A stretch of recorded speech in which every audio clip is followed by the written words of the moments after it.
Hello and welcome. आप देख रहे हैं TV9 डिजिटल और मैं हूं गुंजन मित्तल। हम एक बार फिर हाजिर हैं आपका हेल्थ शो लेकर, जिसमें हम आपकी हेल्थ से जुड़े हर विषय पर बात करते हैं और अपने हेल्थ एक्सपर्ट से जानते हैं आपकी सेहत से जुड़े हर सवाल का जवाब। आज वर्ल्ड हेपेटाइटिस डे के दिन हम लेकर आए हैं आपके लिए एक स्पेशल शो। आज हमारे साथ very senior doctor from Max Healthcare, doctor Sanjiv Sehgal, principal director and head liver transplant and biliary sciences. Doctor Sanjiv, आपका बहुत बहुत स्वागत है हमारे शो में। नमस्कार। डॉक्टर, आज हम चर्चा करेंगे आपसे हेपेटाइटिस पर, लेकिन इससे पहले हम इस चर्चा को आगे बढ़ाएं, हम आपको बताना चाहते हैं TV9 डिजिटल के न्यू इनिशिएटिव TV9 वैन के बारे में। आखिर क्या है ये इनिशिएटिव, आइए देखते हैं इस वीडियो में। Today, doctors are busier than ever providing care and advice to patients. And the reality is that an average patient now spends much more time in the waiting room than in the doctor's chamber. With such a captive audience, it's time to put their wait time to good use. Introducing TV9 Waiting Area Network that provides premium patient engagement experience through engaging and informative videos. These videos are created keeping in mind an Indian patient seeking medical attention. TV9 Waiting Area Network provides a perfect platform for educating the patients on everything a doctor's practice has to offer while elevating the doctor's brand at the same time.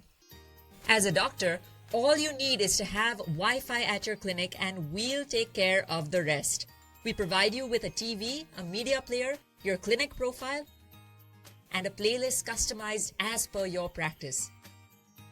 Combine all this with the regular news updates from TV9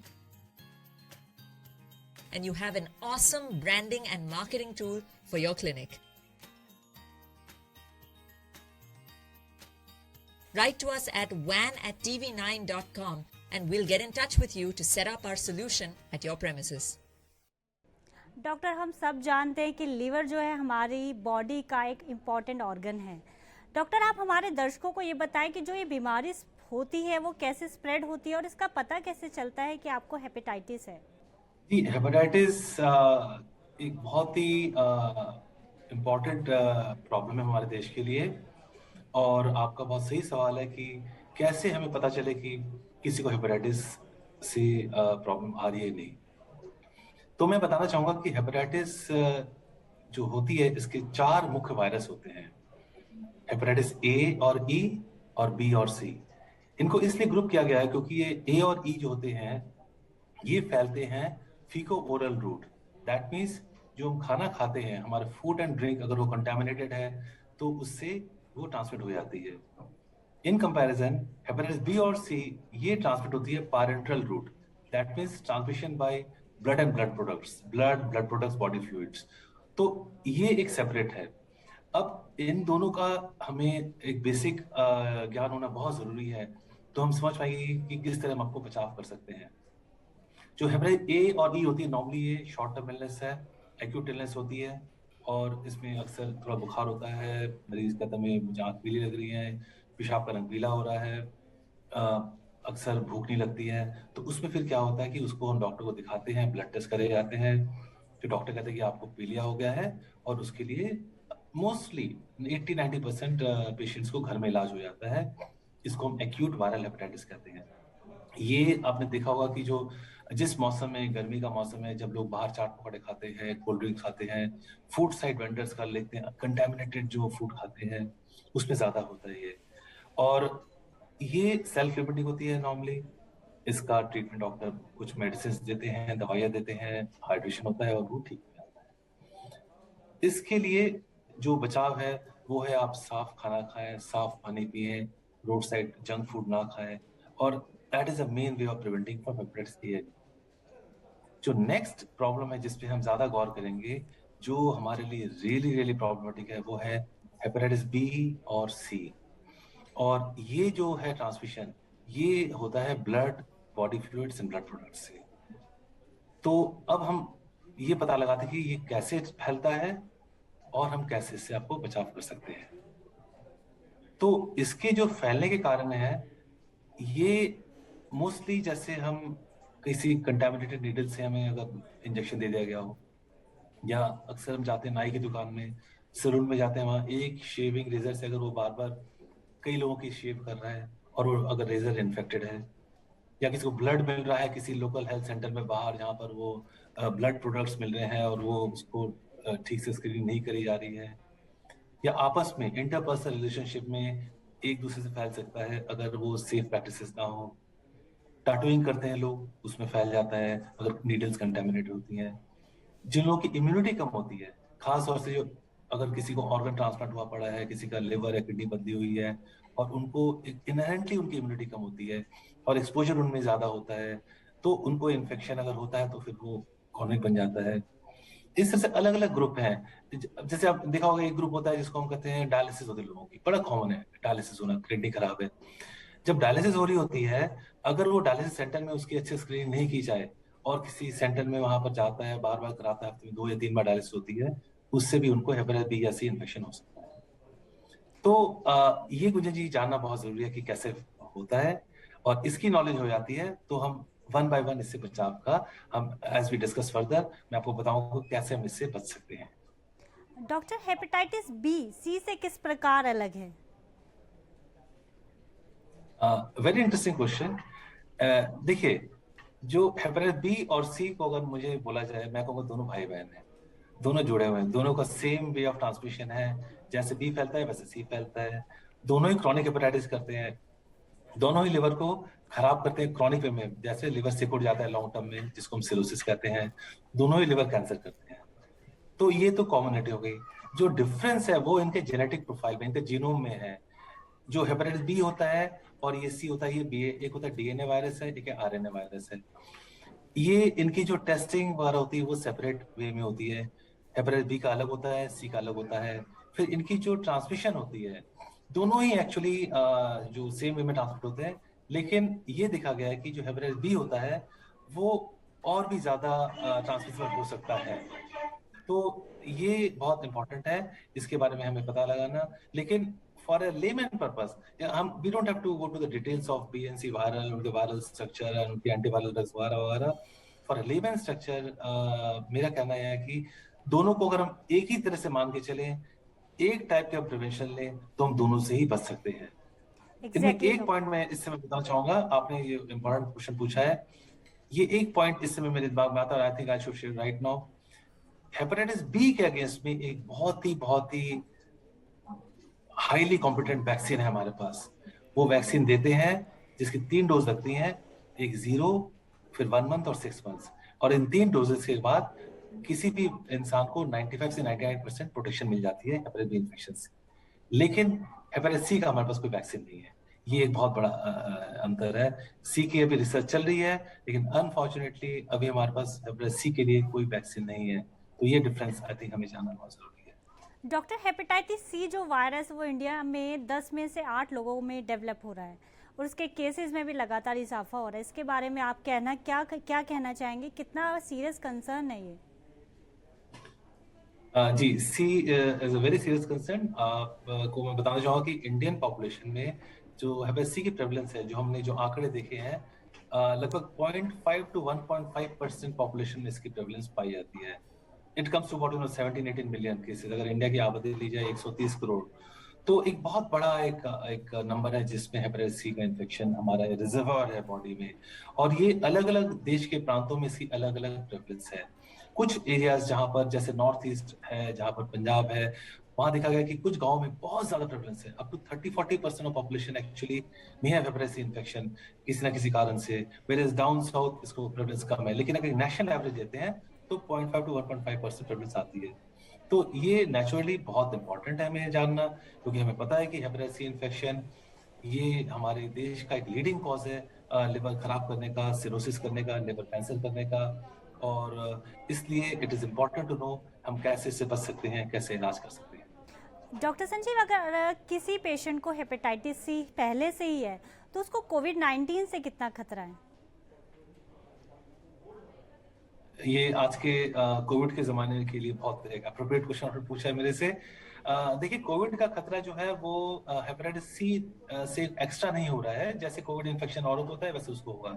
लेकिन एक point आपका बहुत important है, अगर किसी का already liver खराब है, उसको सिरोसिस है या उसके लिवर में कॉम्प्रोमाइज है, जॉन्डिस है, उसमें से उसको कोविड हो जाता है, तो उसके और ज्यादा बिगड़ने के चांसेस हैं। बिल्कुल सही बात है आपकी।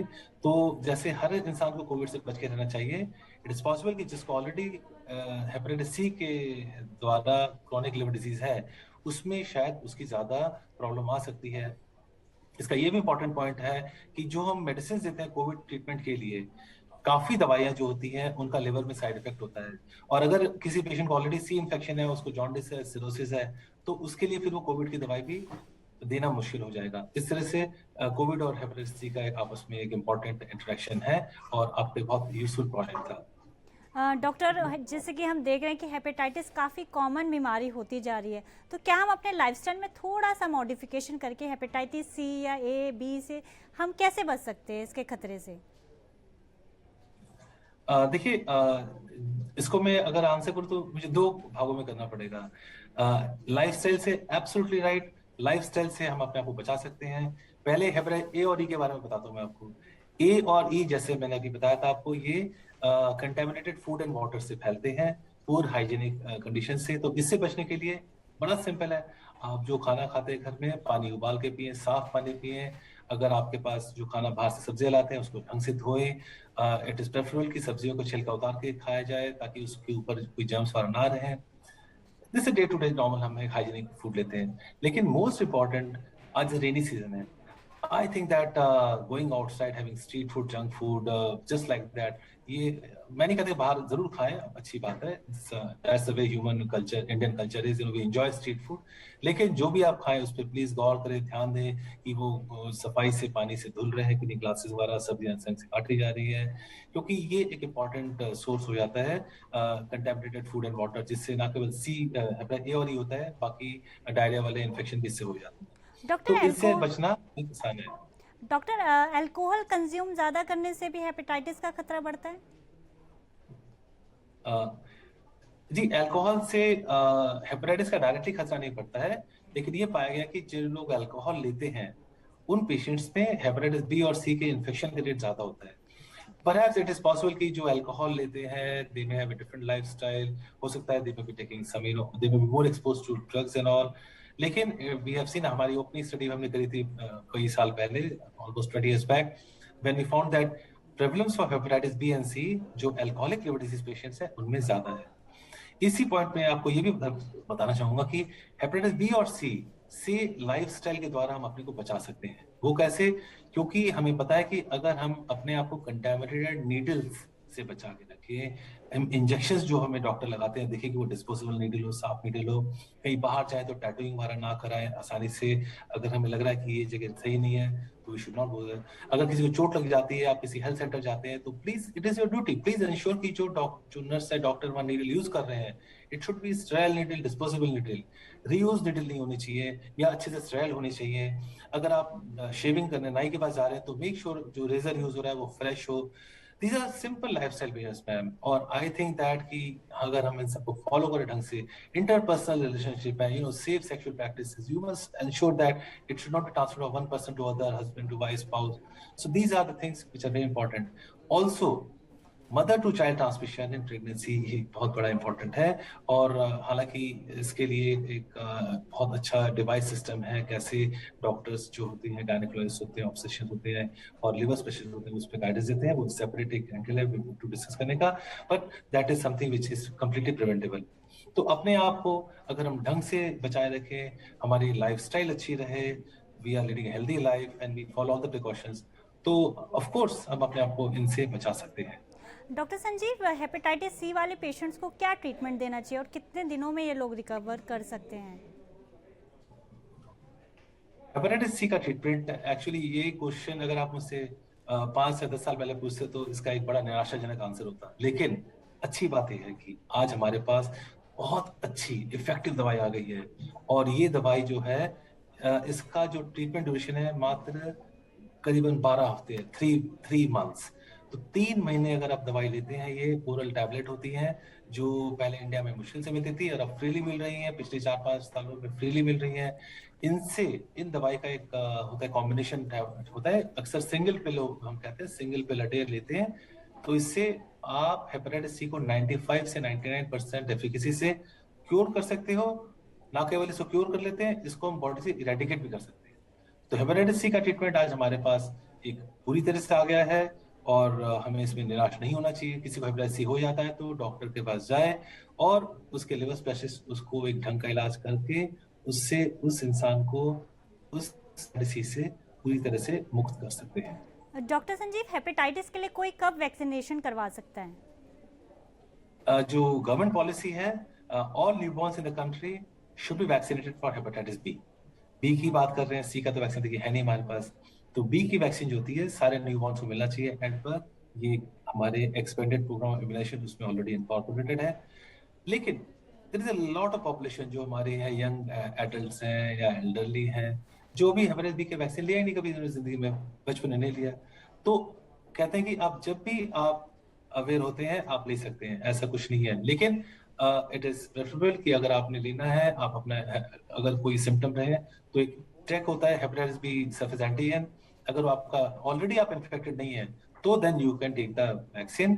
3 डोज लगती हैं, एक 0 मतलब नाउ, एक होती है 1 महीने बाद और एक होती है 6 महीने बाद।